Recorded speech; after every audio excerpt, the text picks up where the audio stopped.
So what do you want your new investment to do that your present one doesn't do for you? Does this accomplish that? What do you want your new phone, your new house, your protection, your investment, refrigerator, the construction we're going to do, what do you want it to do that your present scene or situation doesn't provide or accomplish for you? Who will be the primary user or beneficiary? Who will be the greatest beneficiary of this new decision? Who will be the secondary user of your new purchase? Who will be the secondary beneficiary? You know, who else is going to benefit? Who else will benefit from the selection you make today? What other benefits would you like to achieve in picking out this product or making this decision or starting with this project? See, even in the selection of product, I'm trial closing. Every one of these were trial closes. Do you understand that's what I was doing right there? Okay? This is what is meant by always be closing. During the demonstration of product, I'm actually starting to show the product.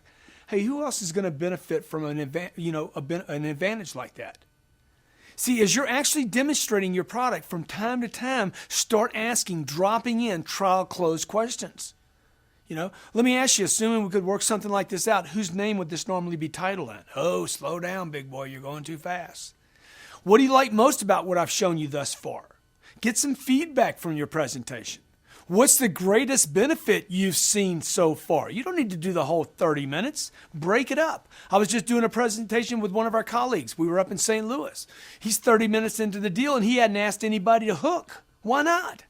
He's like, Grant, man, it's too soon. I mean, I'm like, ask right now. You could ask it 12 minutes. What do y'all like? Do you have enough information to make a decision yet? You know, what other information would you want? Don't go on with your 35-minute presentation because you think you got to do a 35-minute presentation that doesn't close people more often than not. Check it out in between. Check it out every 6 or 8 minutes. Is there anything you'd want me to add or change based on what I've shown you thus far? Is there anything you don't see yourself using that I've shown you? Is there anything here that you wouldn't use or that you'd want to delete or you don't see value in? Trial closing. Where would you use a product like this first? Who would you show it to first? What are the first benefits that you would expect from owning this? Let's put it aside here where no one else can claim it while I show you how easy it is to do business here. Now I'm getting towards the end of the presentation. I'm going to put it aside here. I might even mark it sold. Okay? Let's go pick out some other things that go with it so nobody else picks it up. Hey, on a scale from 1 to 10, how would you rate your new? Now, in the write-up, okay, same thing. In the write-up, we're transitioning now from demonstration, we're in the write-up. John, whose name would you want to title this in? Your name, your spouse's name, or both? Did you want to register this in your name or the company's name? These are all trial closes. Who would your insurance coverage be with? Why would I ask that? We haven't worked a deal. We haven't worked numbers, payments, installments, contracts, terms. Start asking insurance questions. Hey, before I come to an agreement here, are there any changes you'd want me to make? Anything you want me to add? Anything you want me to take off? Can you think of any reasons this wouldn't be perfect for you? We're literally sitting down. I'm starting to write up or put in the data. You know, can you think of any reason you wouldn't want to do this?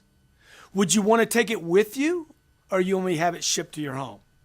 Let me ask you, what address do you use for billing purposes as I write it up? These are trial closes. They're killer. Okay?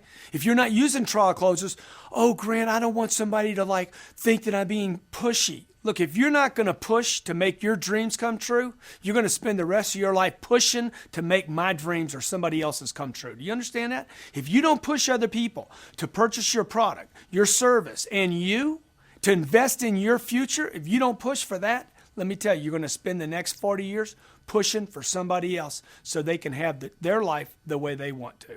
So come up with your favorite list of trial closes. Come up with those things. You could use this list exactly, okay, and start customizing them to fit your product line. Promise you they're going to work. A guy once told me, you know, with my product, we saw the high-end clients, and with my product, that would never work. So I worked with him for a day, used a trial close with every customer, okay, and every time got an answer. Sir, let me ask you, it was a $240,000 average product, a ticket product, okay? Let me ask you, sir, for $240,000, would there be any changes or additions you'd want to make to this, okay? Oh, no, man, I'm not buying today, though. I understand you're not buying today.